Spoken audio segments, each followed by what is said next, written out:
on va conclure de parler de la nouvelle naissance. Si on peut se lever tous ensemble, on va lire encore une fois notre verset à Charles, merci. Et à Ecclésiaste 4, verset 12. On a pas de projection ici en bas.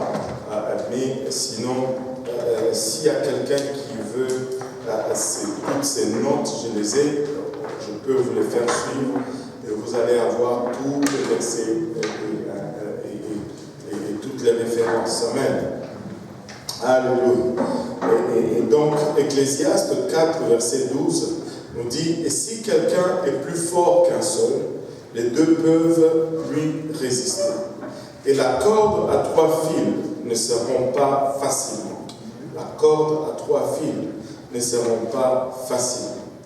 Alléluia. Prions tous ensemble, Éternel, merci encore, Papa, pour ton amour, ta bonté, ta fidélité. Merci pour ta présence que nous ressentons intensement, Seigneur. Papa, alors que nous venons, Seigneur, pour, Papa, entendre de ta part, reconnaissons encore une fois combien nous sommes inadéquats, combien nous sommes des hommes naturels et charnels, Papa, et que ta parole qui est esprit souvent est folie. Et nous-mêmes, nous ne pouvons la saisir. C'est pourquoi nous demandons ton aide, Papa. Aide-nous afin que nous puissions saisir cette parole aujourd'hui. Papa, qu'elle puisse trouver une place dans nos cœurs où elle va germer, produire le fruit, que ce fruit nous conduise jusque dans la vie éternelle.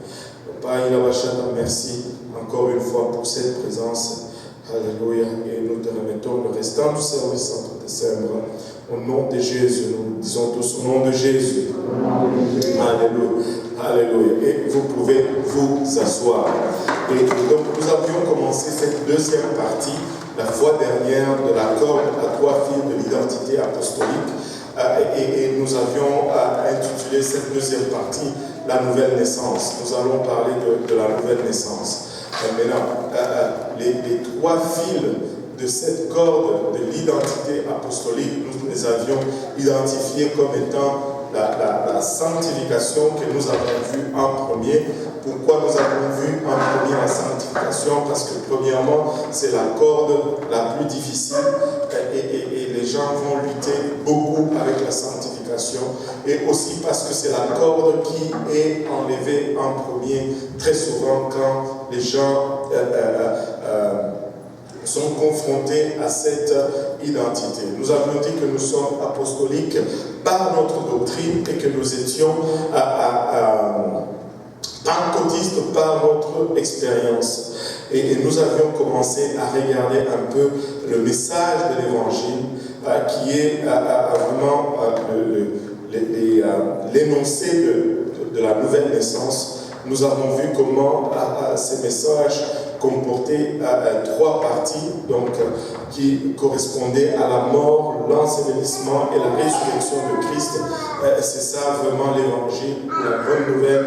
Et nous avons vu que l'évangile signifiait bonne nouvelle. Mais quand on regarde la tradition ou l'origine du mot l'évangile, ce n'est pas juste la nouvelle qui est apportée. L'évangile, c'est la réaction à cette bonne nouvelle qui est apportée.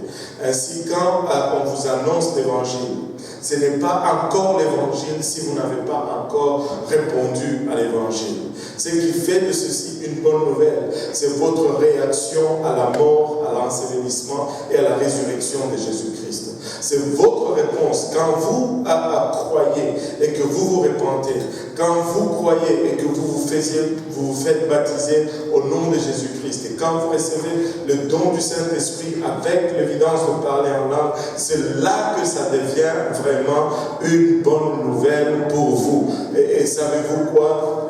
Avant l'évangile, nous sommes en route vers l'enfer, mais si nous répondons à l'évangile, nous nous mettons en route vers le ciel. Donc, ne soyez pas surpris que je vous dise que c'est une bonne nouvelle, parce que c'est ce qui dicte ou qui déclenche notre départ vers cette destination tant convoitée qui est le ciel. Je lisais une petite image aujourd'hui que j'ai collectée. Ça m'a un peu fait rire. Il dit, c'est un dicton qui dit ceci: toi-même, dis-moi un peu, la vie éternelle gratuite, l'entrée à l'église gratuite, le pardon du Christ gratuit, l'amour de Dieu gratuit, notre souffle de vie gratuit, la cigarette payante, la prostitution payante, l'alcool payant, l'entrée en boîte de nuit payant, le pouvoir du monde payant. Pourquoi allons-nous donc payer l'enfer? Pourtant le paradis est gratuit. C'est comme...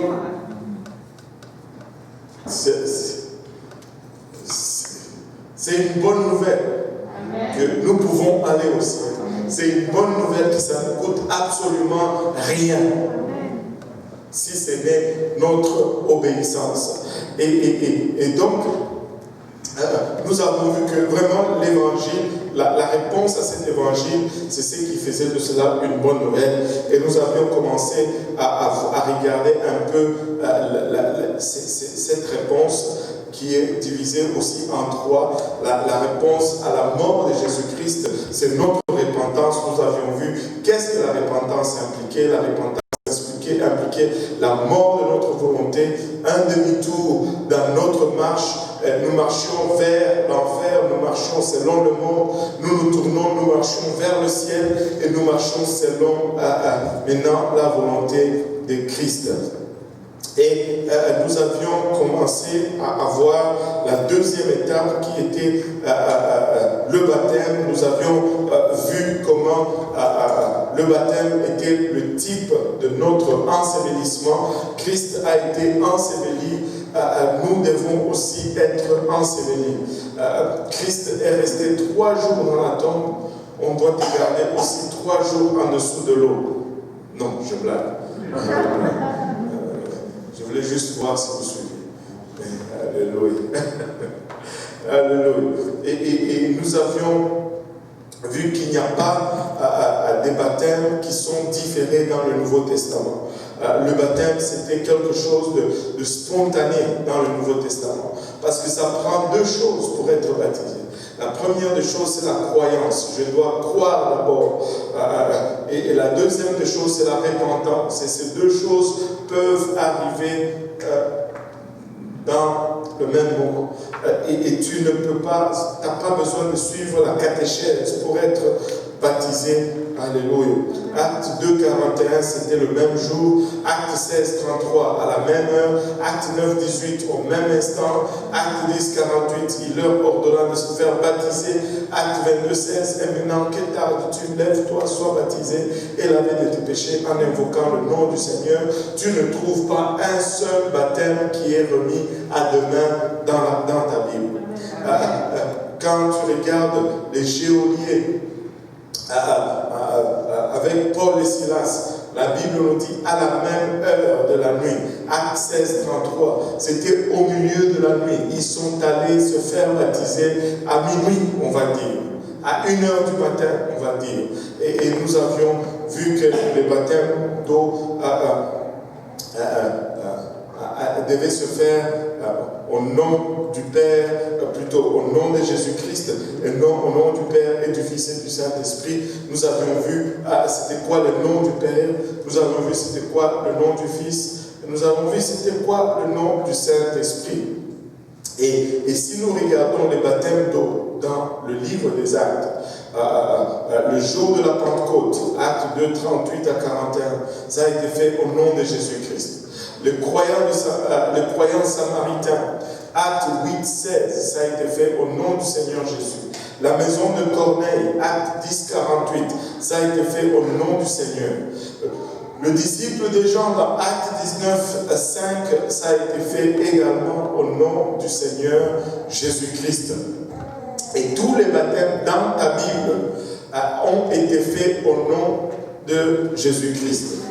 Si tu trouves un seul baptême dans la Bible qui est fait au nom du Père et du Fils et du Saint-Esprit, je te donne $1000 pour ces baptêmes-là. Alléluia. Maintenant, si tu ne trouves pas cela, ou bien si tu prends le défi, pour tout le baptême qu'on trouve au nom de Jésus, je me donne $1000. Alléluia.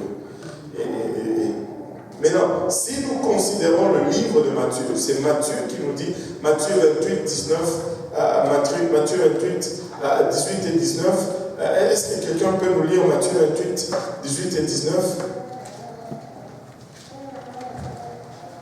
Jésus s'approcha et leur parla ainsi. Ah, Tout pouvoir m'a été donné dans le ciel et sur la terre. ah. Allez, Allez, faites de toutes les nations des disciples, faites de toutes les nations des disciples, les baptisant au nom du Père, du Fils et du Saint-Esprit, les baptisant au nom du Père et du Fils et du Saint-Esprit, et enseignez-leur à observer tout ce que je vous ai prescrit. Waouh! Maintenant, Matthieu nous dit baptisez-les au nom du Père et du Fils et du Saint-Esprit. Je pense que c'est là où nous nous étions arrêtés le mercredi passé. Maintenant, Matthieu dit au nom du Père et du Fils et du Saint-Esprit. Mais quand on regarde Acte 28, plutôt Acte 2, 38, qu'est-ce nous dit Acte 2, 38?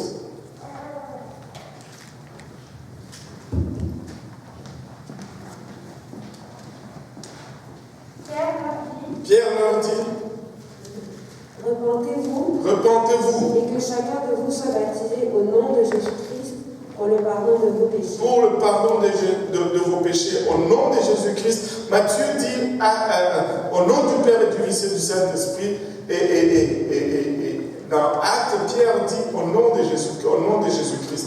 Y avait-il contradiction entre Matthieu et Pierre? Non, pas du tout. Loin de là. Il n'y a pas de contradiction. Matthieu, au fait, c'est que Pierre, c'est qu'on lit de Pierre dans le livre des Actes, a été fait avant Matthieu.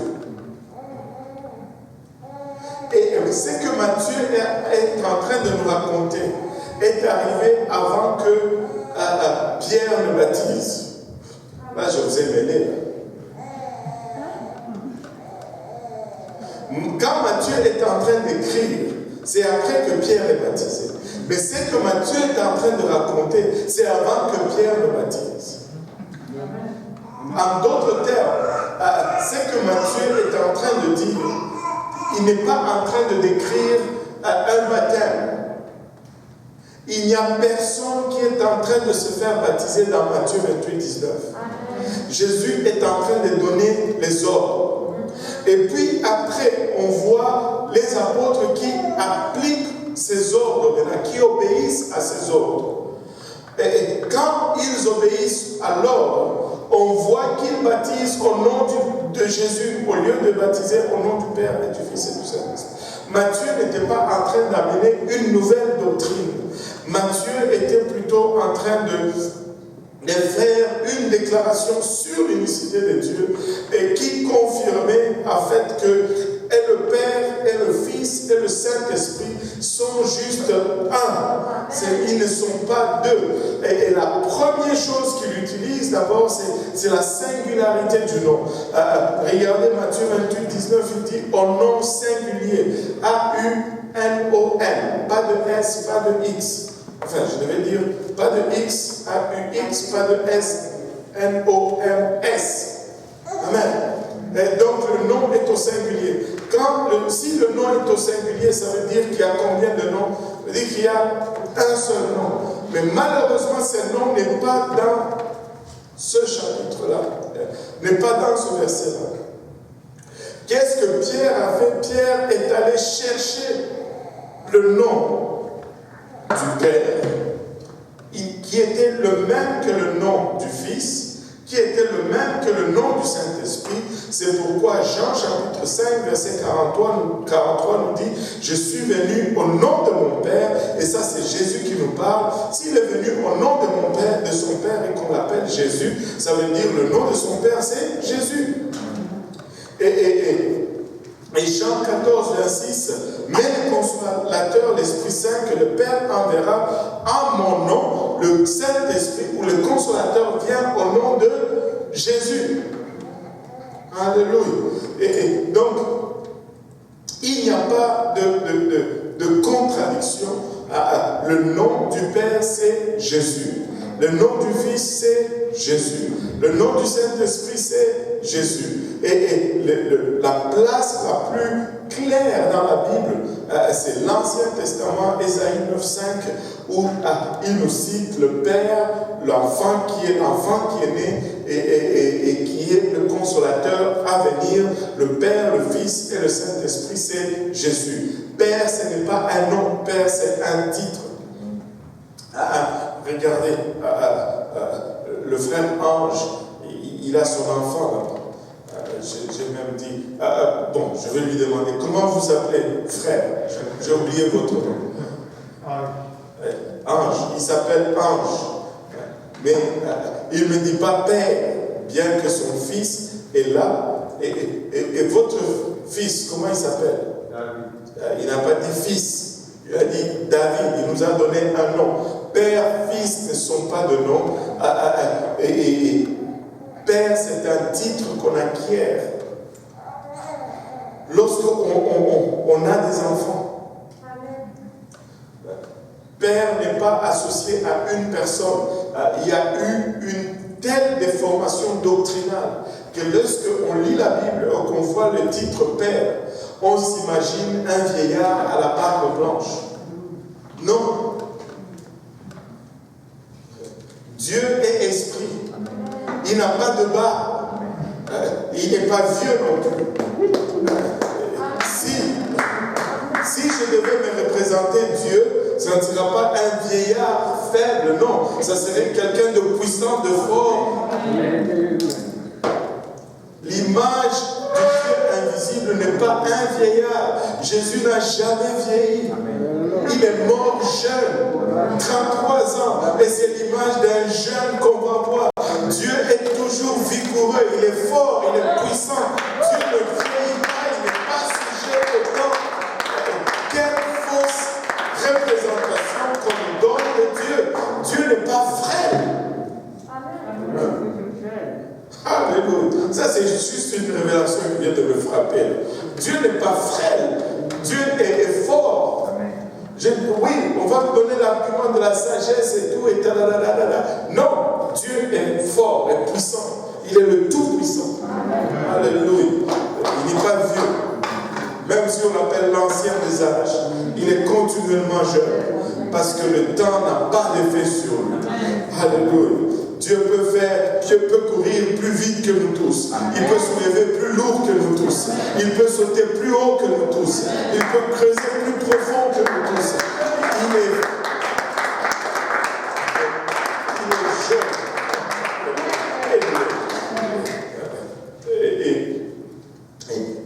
Le baptême doit être fait au nom de Jésus-Christ pour le pardon de nos péchés.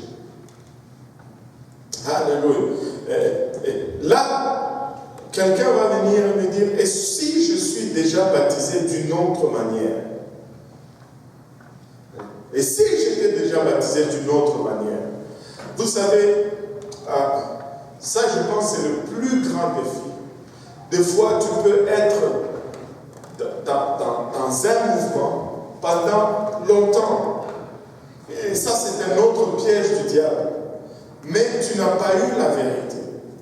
Et très souvent, quand on arrive à ces points-là, les gens se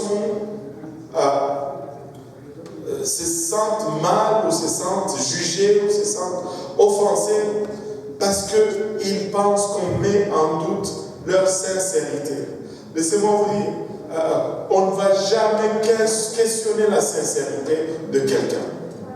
Mais ne t'arrête pas à juste être sincère. Il faut que tu ailles au-delà de la sincérité. Il faut que tu sois dans la vérité.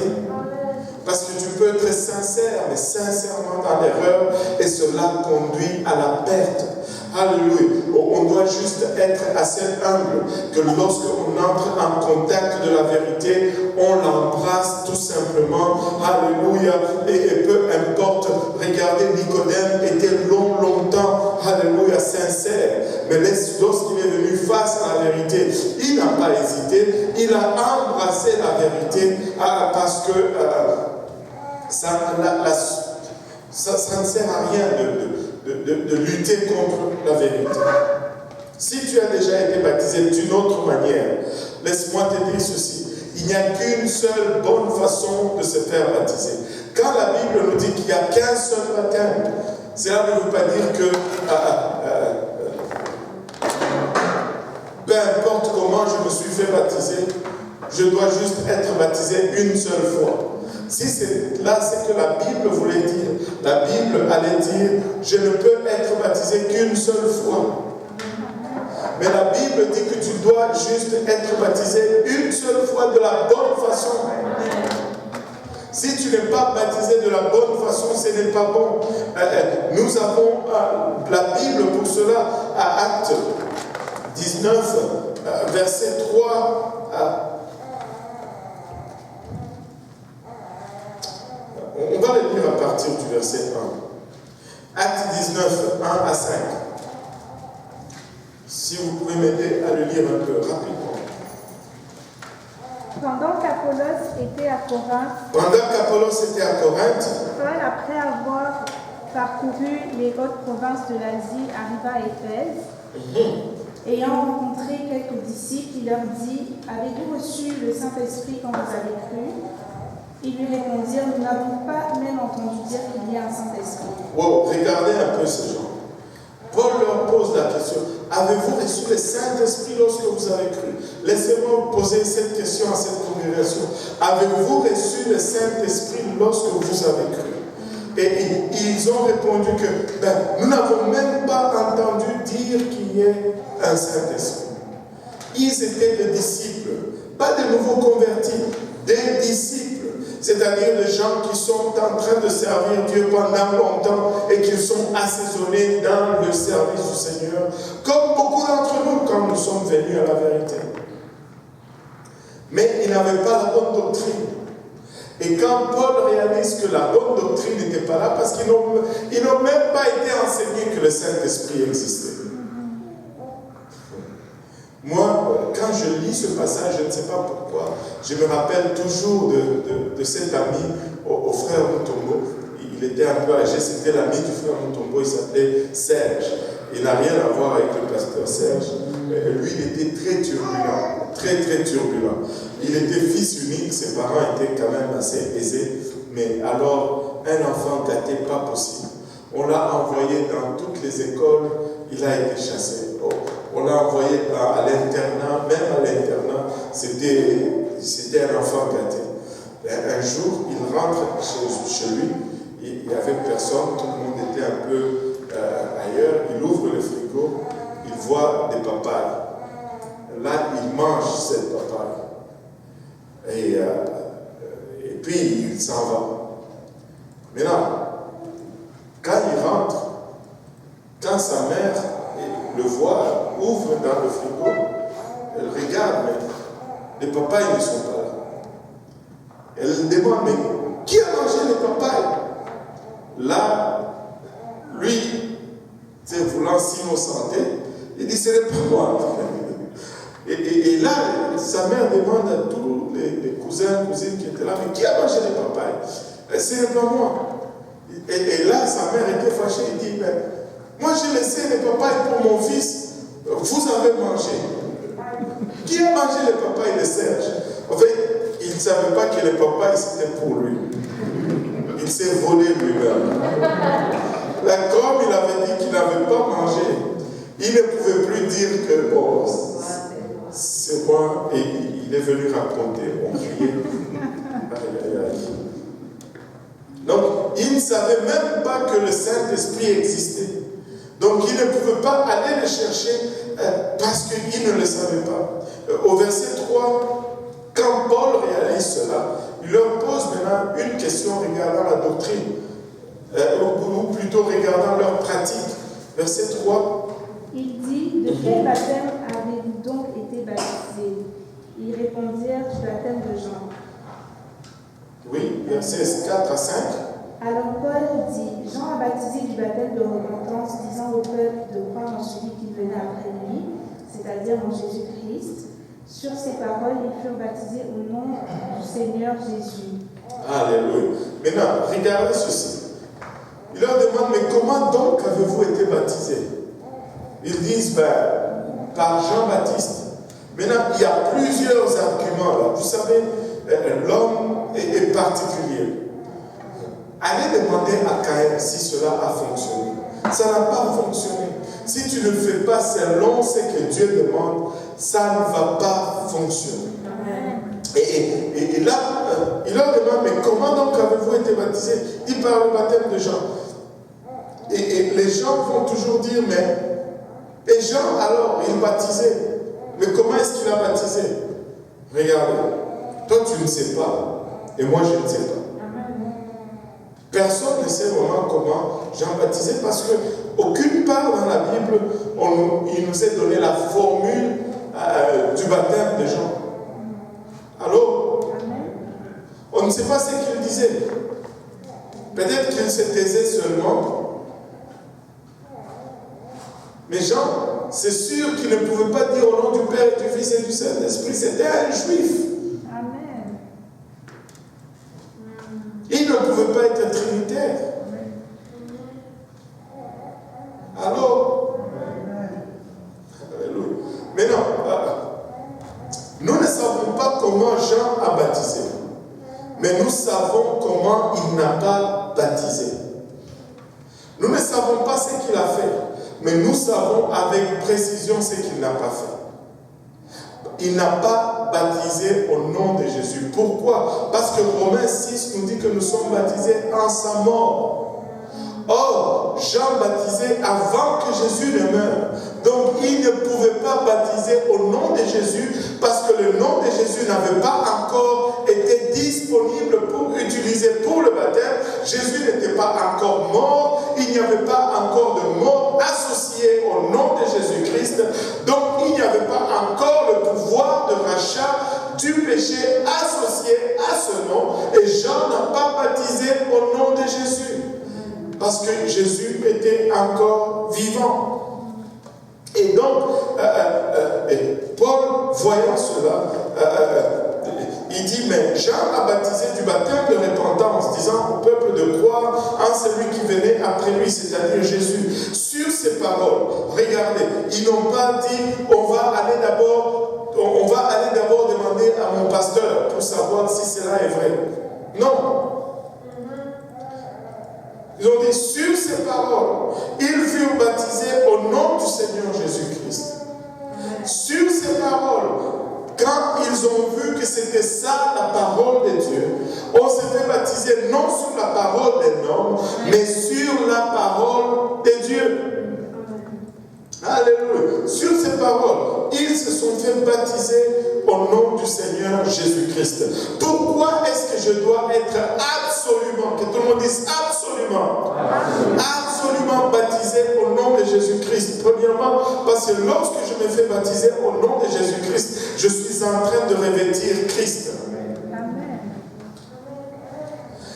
Littéralement, j'entre dans Christ, je m'habille avec Christ. Galates 3, 27 nous dit, vous tous qui avez été baptisés en Christ, vous avez revêtu Christ. Je ne peux pas être baptisé en Christ si je ne suis pas revêtu. Je ne peux pas revêtir Christ si je ne suis pas baptisé en Christ. Amen. Alléluia. Maintenant, deuxième raison, pourquoi je dois être absolument, que tout le monde dise absolument baptisé au nom de Jésus-Christ, c'est que je suis enseveli avec Christ lorsque je me fais baptiser au nom de Jésus-Christ.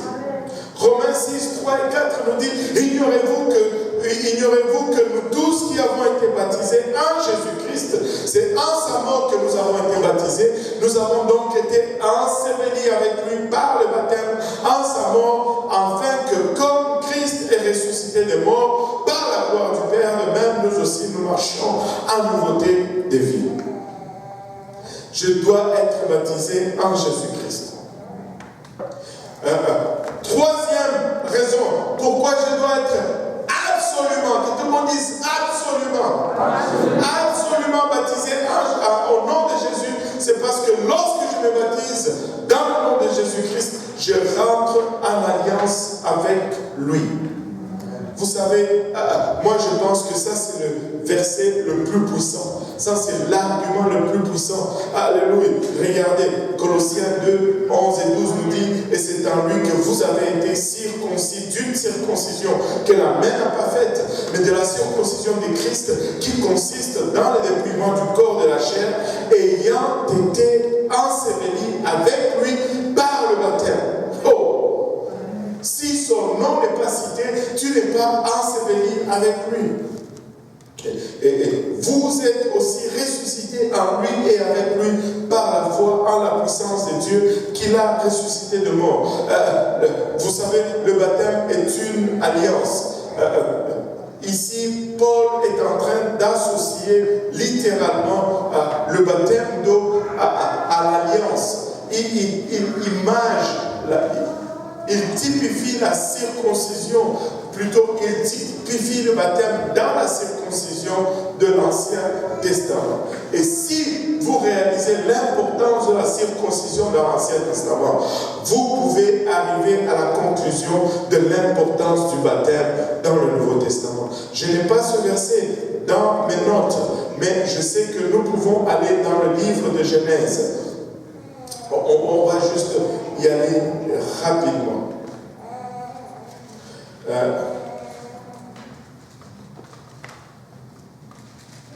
Genèse chapitre 17. Dieu donne, c'est là où Dieu donne la règle de la circoncision à Abraham. Je vais le lire à partir du verset 9 jusqu'au verset 14. Dieu dit à Abraham, toi tu garderas mon alliance, toi et tes descendants après toi selon leur génération. C'est ici mon alliance que vous garderez entre moi et vous et la postérité après toi. Tout mâle parmi vous sera circoncis. Vous vous circoncirez et cela sera un signe d'alliance entre moi et vous. À l'âge de 8 jours, tout mâle parmi vous sera circoncis selon vos générations. Qu'il soit né de la maison ou qu'il soit acquis à prix d'argent de tout fils d'étranger sans appartenir à ta race. On devra circoncire, écoutez bien ceci, on devra circoncire celui qui est né dans la maison et celui qui est acquis à prix d'argent. Et mon alliance sera dans votre chair d'une alliance perpétuelle. Je ne sais pas si vous voyez même déjà la profondeur de ceci. Au fait, Dieu est en train de dire, peu importe ton passé, tu peux rentrer dans l'alliance. Que tu sois né dans la famille, que tu sois acquis à prix d'argent, tu peux entrer dans l'alliance. Donnant ainsi la chance à nous tous étrangers à ceci. Alléluia. Il dit, un mâle, regardez ceci. Un mâle, verset 14, un mâle incirconcis, qui n'aura pas été circoncis dans la chair, sera exterminé du milieu de son peuple. Il aura violé mon alliance. Waouh! Si tu n'étais pas circoncis, on t'exterminait du peuple. On te sortait du milieu du peuple. Tu n'avais pas le droit de faire partie du peuple. Si telle était la sévérité à la non-obéissance de la marque de l'alliance dans l'ancienne alliance, combien d'avantages cette nouvelle alliance qui est meilleure, qui est supérieure, va traiter sévèrement, comme nous dit le livre d'Hébreux, celui qui n'obéit pas à cette nouvelle alliance. Il nous dit que le baptême, c'est vraiment notre circoncision. Laissez-moi vous dire, si tu n'es pas enseveli au nom de Jésus-Christ, je ne sais pas par quelle porte tu vas entrer au ciel. La Bible nous dit littéralement que si tu n'es pas dans l'alliance, tu dois être exterminé du milieu du peuple. Et elle nous dit également que notre baptême, c'est là notre alliance. Maintenant, le baptême est une annonce d'une alliance, non pas par vous seulement, mais par Dieu. Vous savez, quand vous venez pour vous marier, vous venez devant l'autel. Ce n'est pas juste l'épouse qui vient. C'est l'époux et l'épouse. Et les deux prennent des engagements. Ce n'est pas juste toi qui prends un engagement, c'est Dieu aussi qui prend un engagement. Ce n'est pas seulement vous qui dites, ok, j'appartiens à Jésus, mais c'est Jésus qui dit aussi, tu m'appartiens. Et c'est ce qui fait que vous êtes en alliance et les deux doivent participer à cette alliance. Le baptême est absolument essentiel pour le salut et le nom de Jésus-Christ doit être prononcé dans le baptême. Regardez, le monde aujourd'hui nous dit, crois, tu es sauvé et après tu seras baptisé. Mais la Bible nous dit, crois, fais-toi baptiser et après tu es sauvé. Regardez Jean 20, 23. Un verset très puissant, Jean 20, 23. Le baptême est absolument essentiel pour le salut. Jean 20, 23. Quelqu'un, s'il vous plaît, rapidement. Ceux à qui vous pardonnerez les péchés, ils leur seront pardonnés, et ceux à qui vous les retiendrez, ils leur seront retenus. Ceux à qui vous pardonnerez le péché, ils leur seront pardonnés, et ceux à qui vous le retiendrez, ils leur seront retenus. Qu'est-ce que ce verset signifie?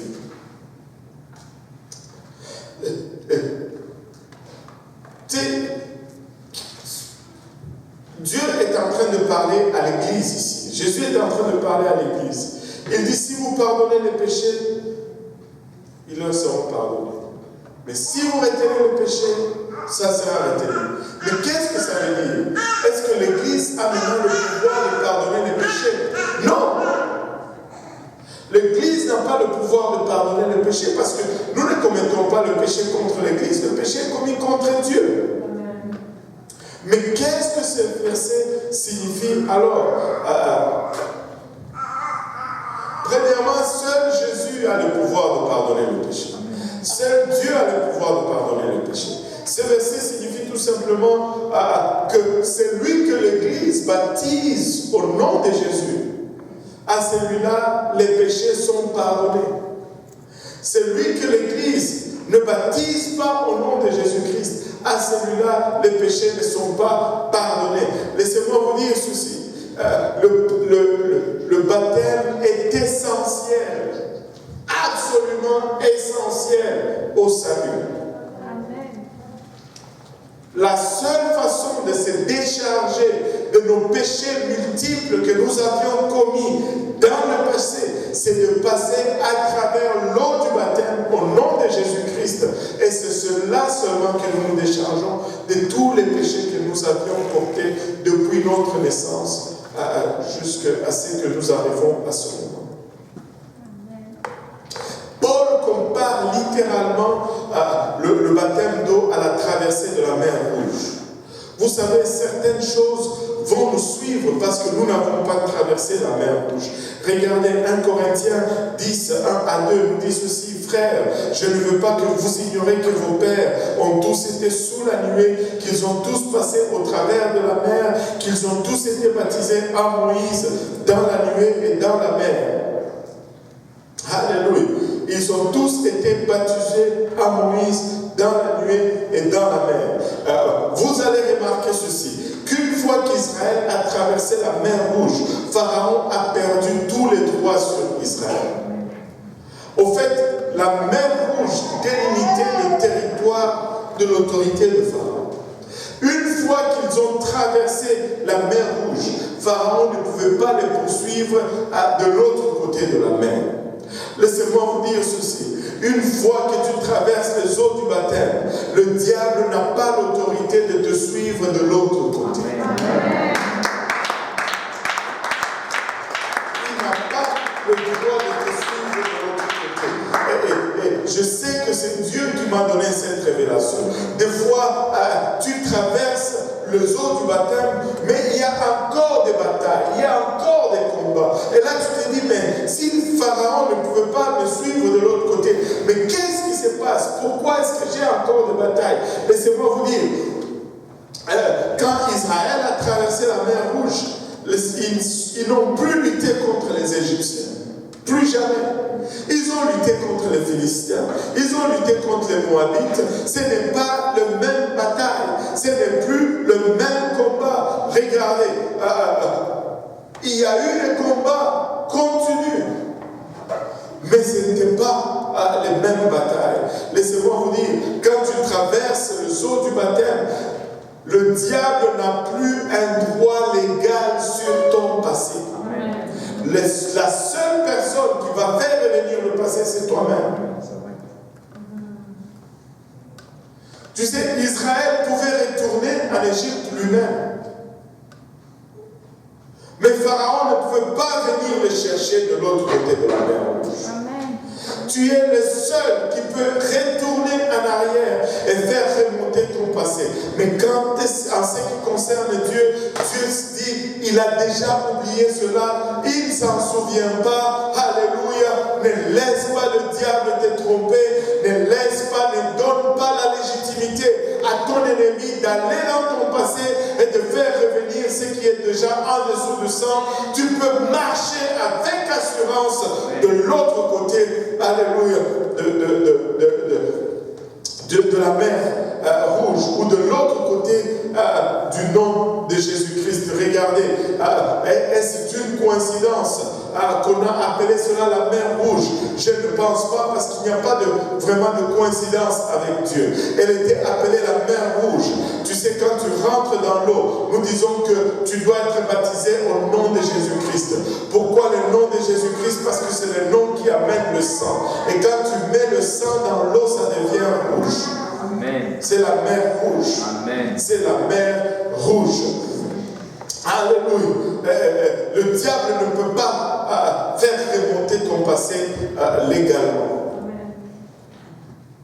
Dieu déclare qu'il a déjà oublié ton passé. Mais tu es le seul capable d'y retourner et d'aller fouiller encore là-dedans. Si tu veux retourner en Égypte, tu peux. Mais en ce qui concerne Dieu, c'est réglé. Oui, frère Robert. D'accord pour le passé, mais qu'est-ce qui arrive par rapport au présent ou le futur? Le présent est toujours pris, et c'est pourquoi on dit il y a des batailles.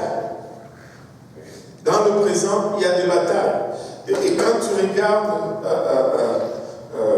techniquement, le baptême d'eau prend soin de ton passé. La repentance va prendre soin de ton présent. Quand tu vis continuellement dans la repentance, ben tu évites le péché présent. Et le Saint-Esprit va prendre soin de ton futur. On va revenir à ça pour boucler la chose. On va parler de ce troisième point qui est de la nouvelle naissance, qui est le baptême du Saint-Esprit. Acte 1, 8 nous dit ceci. Acte 1, 8. Quelqu'un peut me le lire rapidement? Mais vous recevrez une puissance, le Saint-Esprit survenant sur vous, et vous serez mes témoins à Jérusalem, dans toute la Judée, dans la Samarie et jusqu'aux extrémités de la terre. Alléluia. Mais vous recevrez une puissance. Quand tu reçois le Saint-Esprit, c'est une puissance que tu reçois. Amen. Le Saint-Esprit n'est pas un mauvais médicament. Le Saint-Esprit, ce n'est pas la chloroquine.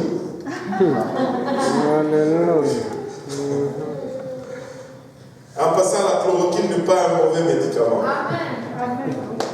J'en ai pris de la chloroquine et ça m'a sauvé de la malaria. Vous savez, il y avait un médicament chez nous qu'on appelait la quinine liquide. C'est une variante de cette chloroquine. Et la quinine liquide, c'est un truc très amer. Je ne sais pas s'il y en a qui ont des souvenirs là. Oh là là. C'est très amer. On dirait que quand tu mets ça dans ta bouche, tu veux mettre ça dans le fond de la gorge. Tu ne veux pas que ça touche ta langue. Mais on avait un oncle. C'est mon oncle Sylvestre.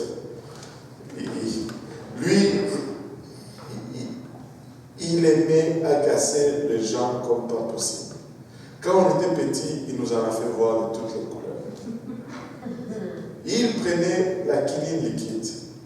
Il disait, ah, je vais te donner du sucre. Ferme tes yeux, sors ta langue. Et là, tu fermes tes yeux, innocemment, tu sors la langue. Et, tu sais, il prend la quinine, il te met une goutte sur la langue. Ah là là là. Tu ne peux pas le taper, c'est ton oncle. Et tu es très fâché, très déçu, mais tu ne peux rien faire. Et il riait. Mais le Saint-Esprit, ce n'est pas un mauvais médicament. Alléluia. Le Saint-Esprit, c'est une puissance. Je veux avoir le Saint-Esprit. Je désire recevoir le Saint-Esprit. Parce que le Saint-Esprit est une puissance. Et regardez comment ce verset est écrit. Vous recevrez une puissance de Saint-Esprit survenant sur vous. Ce n'est pas une probabilité. Ce n'est pas quelque chose que, comme vous pourriez recevoir. Non, vous recevrez. Parce que nous sommes tous appelés à recevoir. Amen. Alléluia. Mais le jeune qui était venu lundi, est-ce que vous aviez prié? Il était là? Oui, mais ça a prié, mais ça va venir. Alléluia. Il dit, mais vous recevrez une puissance, le Saint-Esprit survenant sur vous. Il dit, et vous serez mes témoins à Jérusalem, dans toute la Judée, dans la Samarie et jusqu'aux extrémités de la terre. La toute première raison pourquoi le Seigneur nous donne le Saint-Esprit, c'est pour que nous soyons des témoins. Mais on va mettre un peu ça de côté. Vous savez, l'expérience de la nouvelle naissance est conçue pour que nous puissions laisser mourir notre ancienne vie par la repentance, que nous puissions être ensevelis ou enterrés par le baptême, et que pour que nous puissions littéralement recevoir une nouvelle vie par la puissance du Saint-Esprit, qui est le baptême du Saint-Esprit. Et aussi bien figurativement que littéralement. 1 Corinthiens 6,14 nous dit, et Dieu qui a ressuscité le Seigneur nous ressuscitera aussi par sa puissance. 1 Corinthiens 6,4. Est-ce que quelqu'un peut me lire là? C'est comme si vous ne me croyez pas vraiment que c'est ce qui est écrit. 1 Corinthiens 6,4.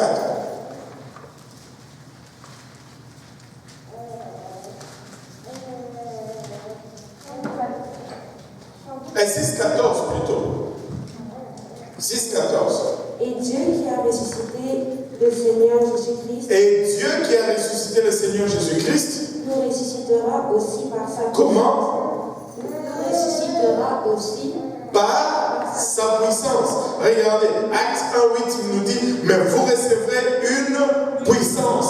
Vous ressuscitera aussi par sa puissance. Écoutez, le Saint-Esprit, c'est ce qui nous donne la résurrection. Je dois recevoir le Saint-Esprit si j'anticipe une résurrection dans ma vie.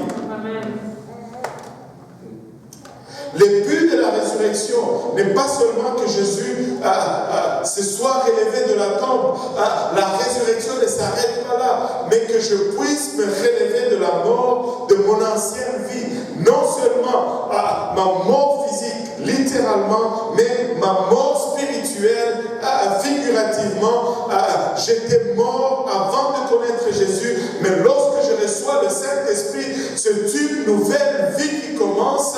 Je marche à nouveauté de vie, mais savez-vous quoi? Le jour que ce corps meurt, alléluia, au son de la trompette, au signal de l'archange, ce corps mortel aussi va revêtir l'immortalité. Et si je suis déjà enseveli, je vais revenir littéralement à la vie et je vais monter à la rencontre de notre Seigneur, alléluia, et je serai avec lui pour toujours, alléluia, et pour l'éternité, alléluia. Figurativement, je ressuscite. Littéralement, je ressuscite. Spirituellement, je ressuscite. Physiquement, je ressuscite. C'est une puissance. C'est une puissance. Le Saint-Esprit est une puissance. Tu ne peux pas vivre pour Dieu par ta propre force. Tu ne peux pas être agréable à Dieu par toi-même. C'est pourquoi il te donne son esprit pour que tu puisses arriver à marcher dans cette nouvelle vie qu'il veut que tu marches, dans laquelle il veut que tu marches.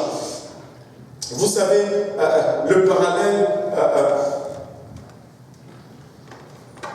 est frappant. La mise à mort du Seigneur Jésus-Christ était un acte des hommes. Amen. C'est les hommes qui ont tué Jésus-Christ.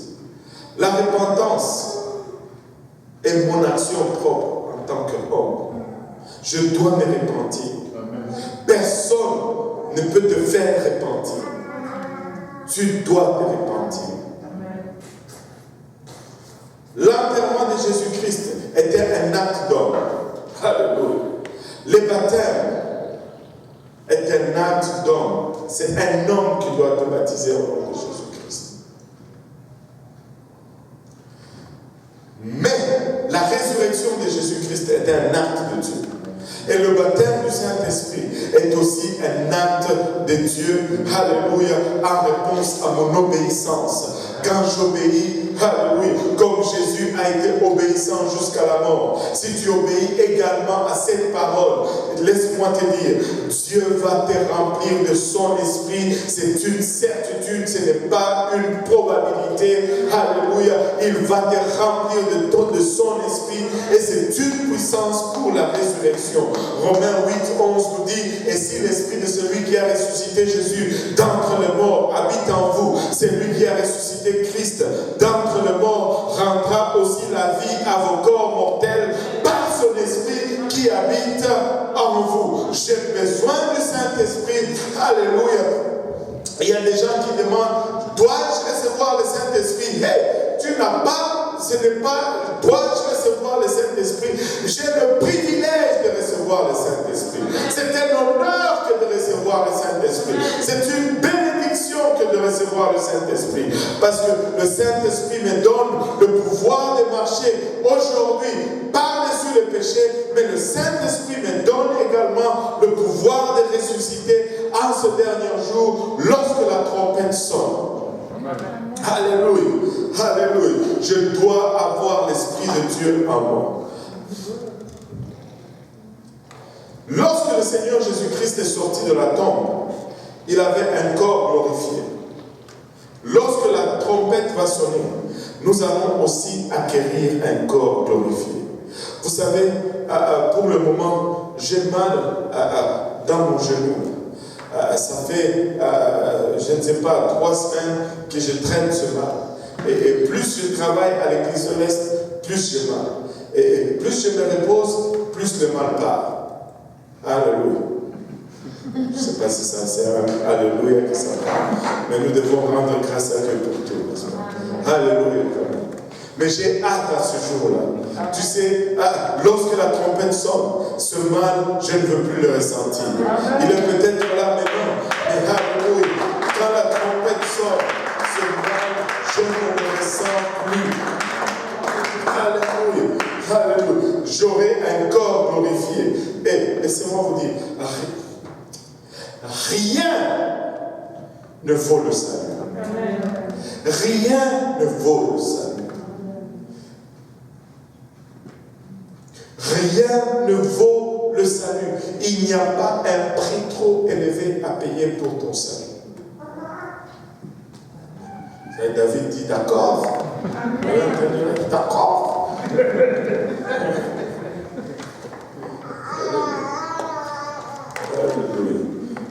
Et rien ne vaut ton salut.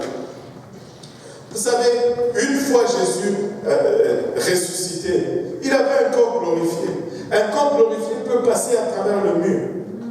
Jésus n'avait pas besoin qu'on ouvre la tombe. Il n'avait pas besoin qu'on roule la pierre. Il pouvait passer à travers cette pierre. Il n'avait pas besoin de faire rouler cette pierre pour sortir de cette tombe. Mais la pierre a été roulée comme un signe, que tout le monde dit signe. Oui. Alléluia. C'était un signe pour nous qu'il était réellement ressuscité. Amen. Alléluia. Amen. Jésus est ressuscité. Et quand ils sont arrivés là, ils ont vu la pierre rouler. Ils ont dit, wow, il est ressuscité. Et le Saint-Esprit c'est l'Esprit de Dieu. Et recevoir le Saint-Esprit englobe beaucoup plus que le simple fait de parler en langue. Alors, le Saint-Esprit, c'est beaucoup plus que parler en langue. Alors,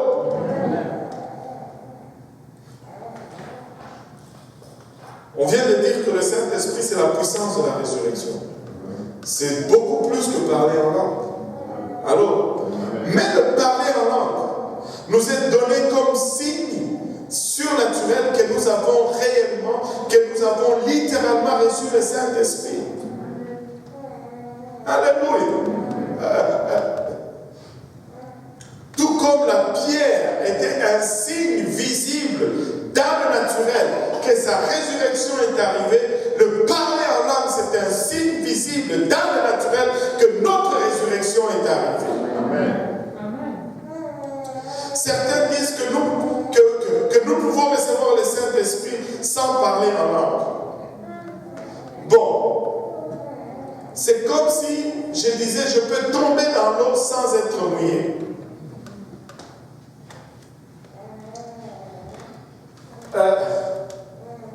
Si je tombe dans l'eau et que je ne me mouille pas, je ne suis pas tombé dans l'eau. Alors, enfin, je ne trouve pas de meilleur exemple ou de meilleure analogie. Pardonnez-moi. Tu sais, quand je vois quelqu'un qui est mouillé, je dis qu'il a été dans l'eau. Amen. Alors, c'est aussi simple que ça. Certains disent que tu peux recevoir le Saint-Esprit sans parler en langue. Mais ce n'est pas ce que la Bible dit. Ce n'est pas ce que la Bible enseigne. Si tu regardes dans ta Bible, chaque chrétien qui a reçu le Saint-Esprit a parlé en langue. Ils ont tous parlé en d'autres langues. Tous ont parlé en d'autres langues. Vous savez, le jour de la Pentecôte, Pentecôte vient du mot 50. Penta.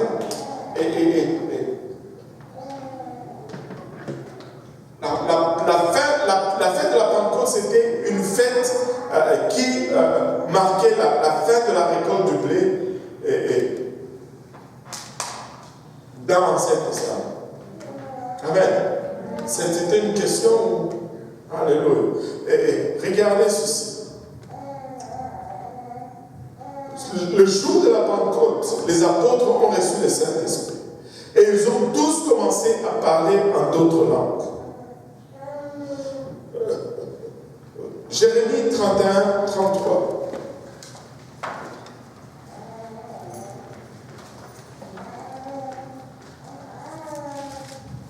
Quelques prophéties ici qui parlent vraiment du temps de l'Église. Jérémie 31, 33 nous dit, mais voici l'alliance que je ferai avec la maison d'Israël. Après ces jours-là, dit l'Éternel, je mettrai ma loi au-dedans d'eux. Je l'écrirai dans leur cœur et je serai leur Dieu et ils seront mon peuple. Parlant de cette nouvelle alliance, cette loi qui était d'abord écrite sur des tables de chair, Dieu dit qu'il va l'écrire maintenant sur les tables de pierre, je voulais dire. Dieu dit qu'il va l'écrire maintenant sur le cœur. Hébreux 10, 16, 17 nous dit, voici l'alliance que je ferai avec eux. Après ces jours-là, dit le Seigneur, je mettrai mes lois dans leur cœur et je les écrirai dans leur esprit. Il ajoute, et je ne me souviendrai plus de leur péché ni de leur iniquité. On vient de faire le cercle complet.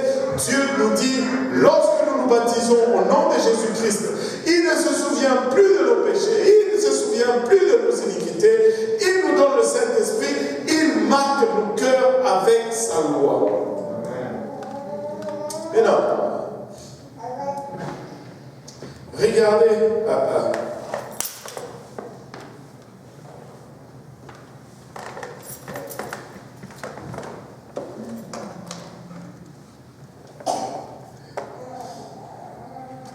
Acte 1, à partir du premier verset jusqu'au 4e verset. Quelqu'un peut me le lire?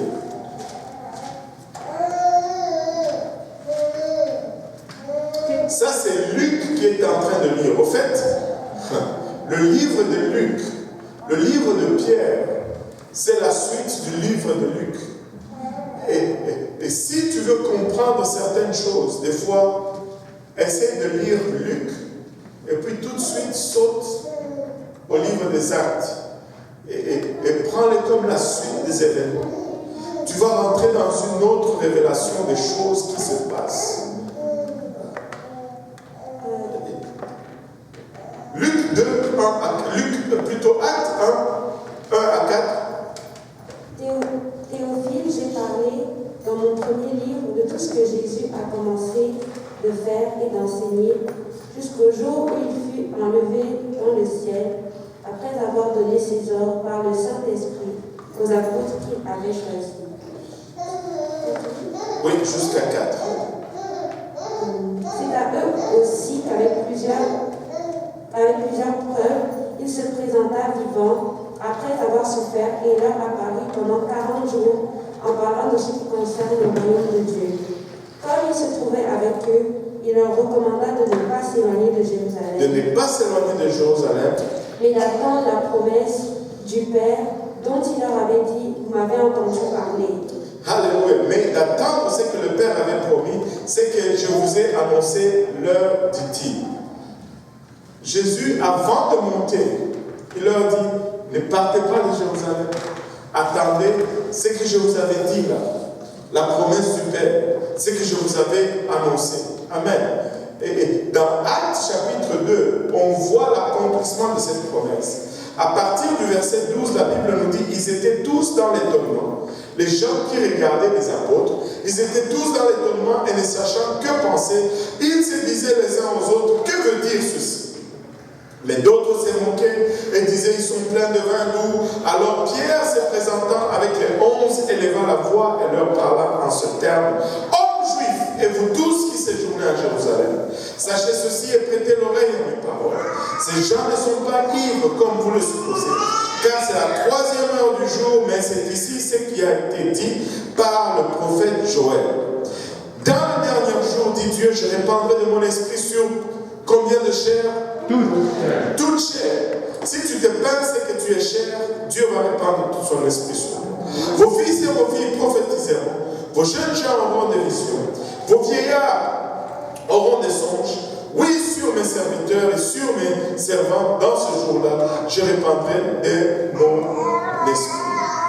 Donc, dans le verset 12 et le verset 13, la Bible nous dit que certains étaient étonnés, certains étaient stupéfaits, d'autres doutaient, d'autres se moquaient. Et si vous allez être observateur aujourd'hui, de nos jours, c'est la réponse habituelle à l'effusion du Saint-Esprit.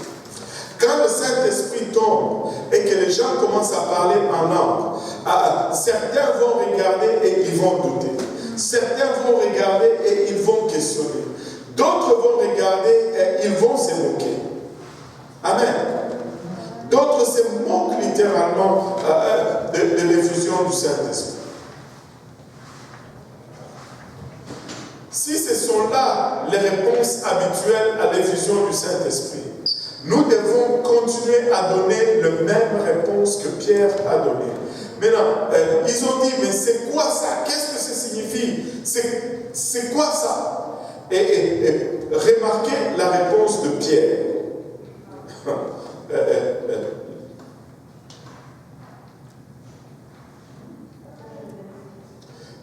Regardez la réponse de Pierre, verset 16.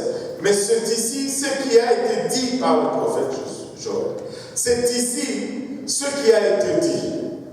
C'est ici ce qui a été dit. Maintenant,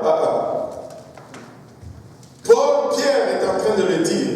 Ça, c'est ce que le prophète Joël avait dit. Mais c'est quoi ça? Mais c'est ce qui est en train d'étonner ces gens. C'est ce qui est en train de pousser ces gens à devenir moqueurs. Mais c'est qu'est-ce qui étonne ces gens?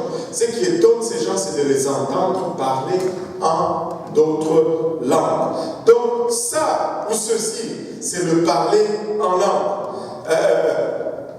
C'est que le peuple juif recherchait. C'est ce que Joël avait prophétisé. Joël n'avait même pas, si on lit la prophétie de Joël, il n'a jamais parlé de parler en langue. Joël n'a pas mentionné de parler en langue dans sa prophétie. Mais c'est Pierre qui associe ceci, le parler en langue, avec ce que Joël avait donné comme prophétie. Joël n'a jamais mentionné de parler en langue, mais c'est Pierre qui fait la liaison. Regardez Joël 2, 28. C'est comme si c'était une coïncidence. Acte 2, 38, Joël 2, 28. Après cela, je répandrai mon esprit sur toute chair. Vos fils et vos filles prophétiseront. Vieux vieillards auront des songes et vos jeunes gens des visions. Même sur les serviteurs et sur les servantes.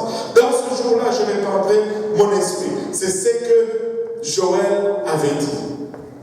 Mais Pierre fait la liaison avec le parler en langue. Mais maintenant, regardez, est-ce que le parler en langue nous était-il déjà annoncé dans l'Ancien Testament? Oui, regardons Ésaïe 28, 11 et 12 nous dit, eh bien, que tout le monde dise, eh bien. Donc c'est toujours bien quand tu parles en langue. Amen. Alléluia. Il dit, eh bien, c'est par des hommes aux lèvres balbutiantes et au langage barbare que l'Éternel parlera à ce peuple. Il lui disait, voici le repos, laissez reposer celui qui est fatigué, voici le lieu du repos, mais ils n'ont point voulu écouter. Tu vas me dire, est-ce que c'est ça vraiment le parler en langue? Oui, 1 Corinthiens 14, 21 nous dit, il est écrit dans la loi, c'est par des hommes d'une autre langue et par des lèvres étrangères que je parlerai à ce peuple et ils ne m'écouteront pas, même ainsi dit le Seigneur. Dieu est en train de dire, je suis en train de faire un signe miraculeux devant eux, mais malgré cela, ils doutent. Malgré cela, ils se moquent. Malgré cela, ils ne veulent pas croire. Ceci, c'est le parler en langue. Alléluia. Et c'est cela, l'effusion du Saint-Esprit que Dieu avait promis. Lorsque l'Église a vu naissance, le jour de la Pentecôte, les disciples ont parlé en langue. Amen. Comme l'Esprit leur donnait de s'exprimer. Quand nous allons chez les Samaritains, Simon le sorcier, il voulait avoir la même puissance que les apôtres parce qu'il les a vus imposer les mains et les gens recevoir une puissance. Mais comment est-ce qu'il a su que ces gens recevraient cette puissance? C'est parce qu'il a observé l'évidence lorsque les Samaritains ont reçu le Saint-Esprit par imposition de main dans Actes 8, 14 à 20. Paul a vécu cette expérience. Actes 9, 17 à 18. Pourquoi est-ce qu'on peut confirmer cela? Parce qu'il parlait en langue plus que quiconque. Paul dit, je parle en langue plus que vous tous. Moi, je crois que Paul, à chaque fois qu'il était seul, il parlait en langue, il priait en langue. Constamment, il priait en langue. Laissez-moi vous dire ceci, peuple de Dieu. Si vous pouvez développer l'habitude de parler en langue, à chaque instant que vous êtes seul, vous vous édifiez vous-même. Vous ne savez pas ce que vous permettez à l'Esprit de faire, et en dedans de vous, et autour de vous. Parlez en langue tous les jours, parlez en langue à chaque instant, parlez en langue à chaque occasion.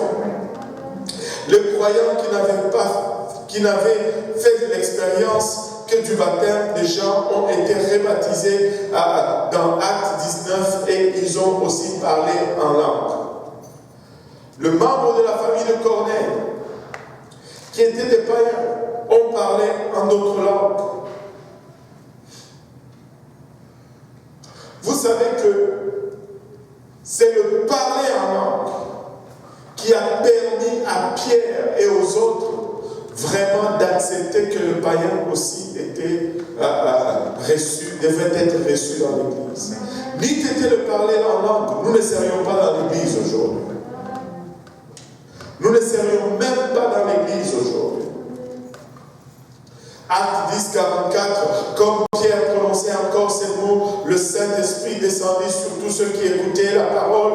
Tous les fidèles circoncis qui étaient venus avec Pierre furent étonnés de ce que le don du Saint-Esprit était aussi répandu sur les païens, car ils les entendaient, ou parce qu'ils les entendaient parler en langue et glorifier Dieu. Quand tu reçois le Saint-Esprit, tu parles en d'autres langues. Alors Pierre dit, peut-on refuser l'eau du baptême à ceux qui ont reçu le Saint-Esprit aussi bien que nous? D'autres versions vont dire, peut-on refuser le baptême du Saint-Esprit, le baptême d'eau à ceux qui ont reçu le Saint-Esprit comme nous? Comme nous l'avons, ils ont reçu de la même manière que nous l'avons reçu. C'est-à-dire, ils ont parlé en d'autres langues. Très souvent, les gens vont avoir de la difficulté à recevoir le Saint-Esprit. Pourquoi? Parce qu'ils font un exercice mental ou un exercice cérébral.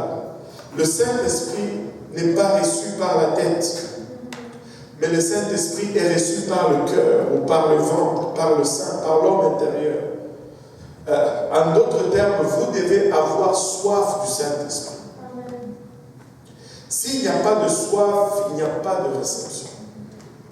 Mais non, il va arriver des fois que quelqu'un veut recevoir, mais c'est le temps. Je n'ai pas vu le temps passer, pardonnez-moi. J'ai fini, il me reste juste une page. Ceux qui vont recevoir, il va arriver des fois que quelqu'un désire recevoir le Saint-Esprit, mais lutte. La soif est là, la sincérité est là, le désir est là.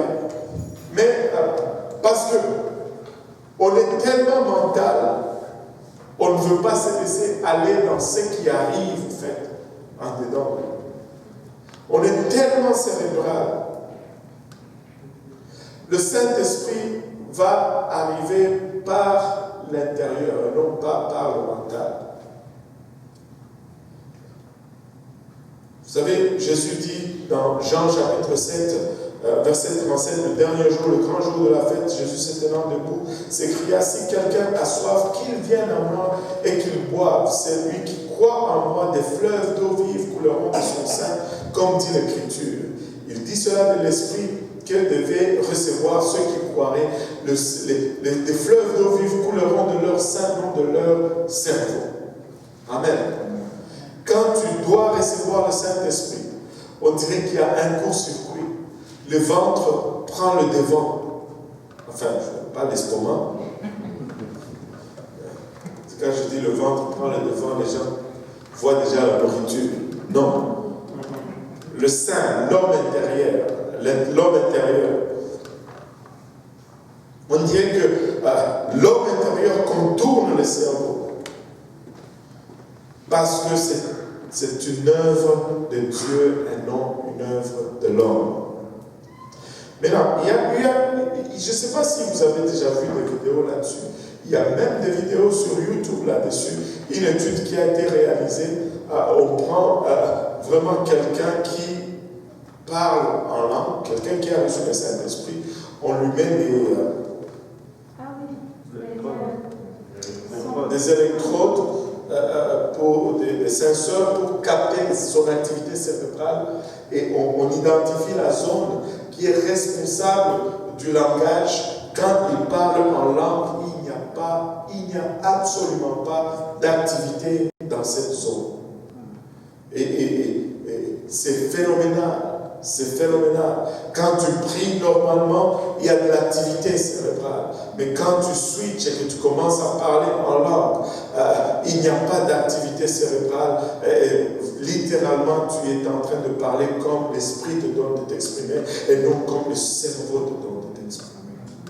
C'est puissant. C'est puissant. C'est puissant.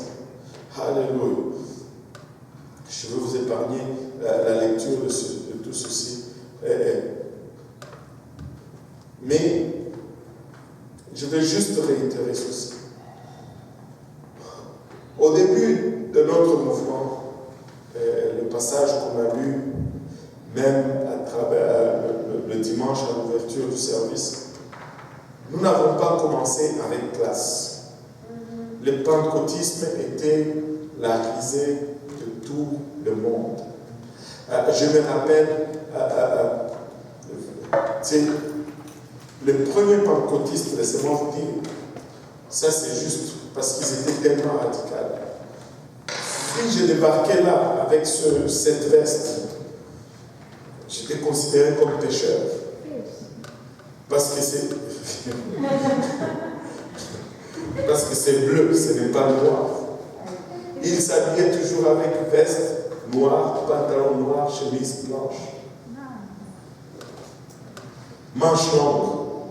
Manche courte, tu allais en enfer avec les manches courtes. Tu ne pouvais pas porter des couleurs. C'était péché. Ils étaient radicaux à ce point. Ils étaient la risée de tout le monde. On s'est moqué d'eux. La plupart de leurs bâtisses étaient des vieilles bicoques qui tombaient en ruine. Souvent, ils avaient leur rencontre sous des tentes. Mais aujourd'hui, Dieu nous a fait grâce. Nous avons de beaux bâtiments, mais il ne faut pas oublier d'où Dieu nous a tirés. Notre identité n'est pas dans ceci. Notre identité est dans la discipline apostolique. Nous avons encore la doctrine, mais nous devons revenir à cette discipline apostolique. Laissez-moi vous dire, comme Pierre a dit, c'est ici, ce qui était le parler en langue au verset 16 de Acte 2, ce qui a été dit, ce qui est l'effusion de Dieu. Vous savez, ce n'est pas... Si vous le regardez correctement, l'Église et ses doctrines n'ont pas produit la Pentecôte. Si nous disons que l'Église est née le jour de la Pentecôte, ce n'est pas la doctrine ni l'Église qui ont produit la Pentecôte. C'est la Pentecôte qui a produit l'Église et toutes ses doctrines. Amen. On est d'accord là-dessus. Ce n'est pas que la prédication des apôtres a fait tomber le pouvoir là-haut. Plutôt, c'était l'Esprit de Dieu qui agissait en eux, qui a produit cette prédication puissante.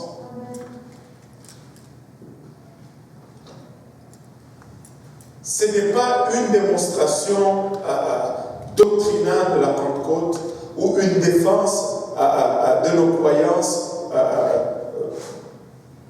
par rapport aux écrits, mais c'est la soif, le désir de recevoir Dieu.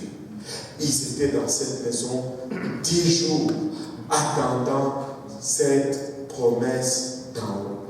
Nous devons arriver à cette place où nous avons littéralement soif de Dieu. Nous devons arriver à cette place où nous avons littéralement soif de Dieu. C'était des âmes en feu. Alléluia. Et regardez, ils avaient tellement soif. Nous devons arriver à une place où nous avons tellement soif que cette soif va produire cette expérience. Le modèle est une Pentecôte expérimentale et non seulement, le plus grand problème de l'Église aujourd'hui. Oui, nous avons le problème de la doctrine. Et quand nous avons des problèmes doctrinaux, nous ne sommes même pas l'Église. Alors, si nous n'avons pas la doctrine, nous ne sommes même pas l'Église. Mais aujourd'hui, nous avons la doctrine, mais nous avons des problèmes quand même. Et le problème de l'Église, ce n'est pas la doctrine, le problème de l'Église, c'est la discipline. Amen. Si nous pouvons être aussi disciplinés, nous allons voir la gloire de Dieu. La doctrine, nous l'avons, mais il nous manque la discipline.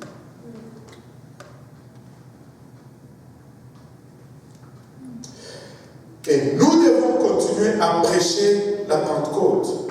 Nous devons continuer à prêcher cette doctrine. Et le fait que nous continuons à prêcher la doctrine de la Pentecôte peut garantir que nous allons croire à la bonne chose.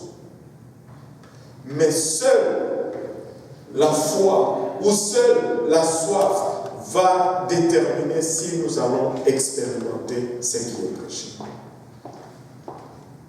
S'il n'y a pas de soif, nous pouvons prêcher autant que nous voulons. Il n'y aura pas d'expérience. Il n'y aura pas d'expérience. Qu'est-ce que je veux dire par là? Une Pentecôte de croyance, c'est bon. Mais je vais aller au-delà de la Pentecôte de croyance. Je vais juste arriver à une Pentecôte de soif, une Pentecôte de désir. Je veux désirer Dieu. Je veux désirer sa présence.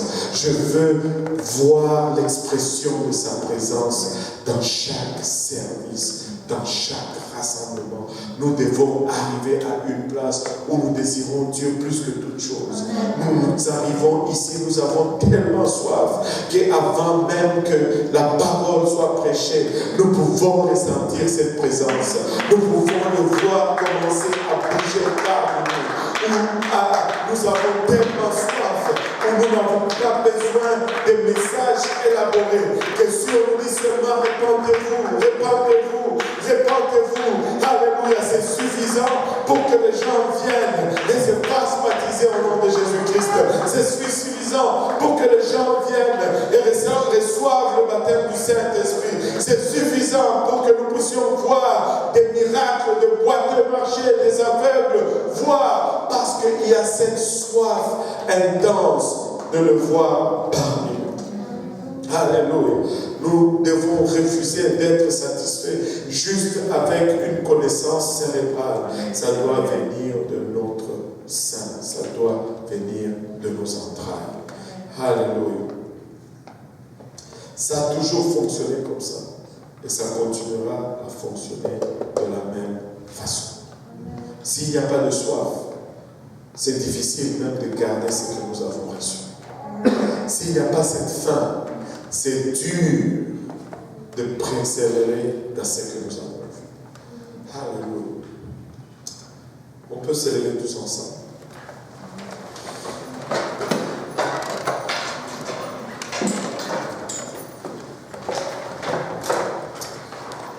Oh,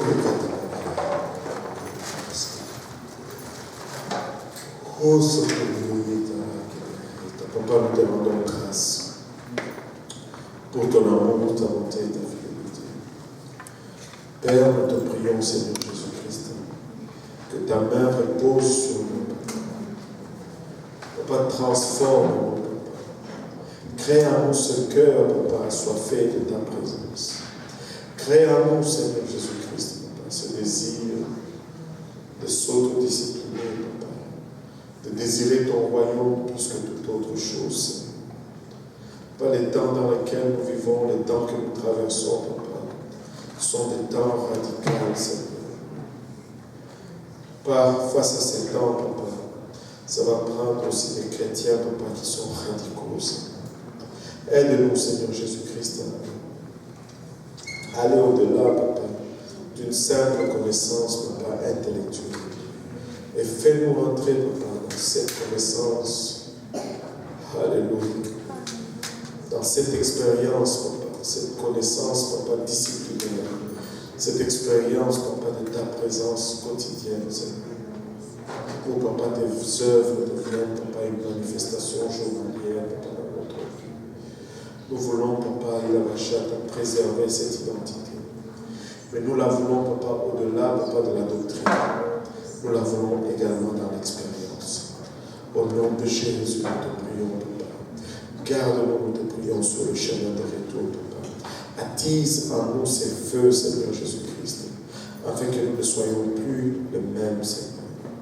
Garde-nous pour le restant de cette journée, le restant de cette semaine, Seigneur, jusqu'à ce que nous allons nous rencontrer bientôt, Seigneur. En ton nom précieux, nous te prions ainsi. Au nom de Jésus, nous disons tous au nom de Jésus. Alléluia. Nous pouvons nous battre nos mains.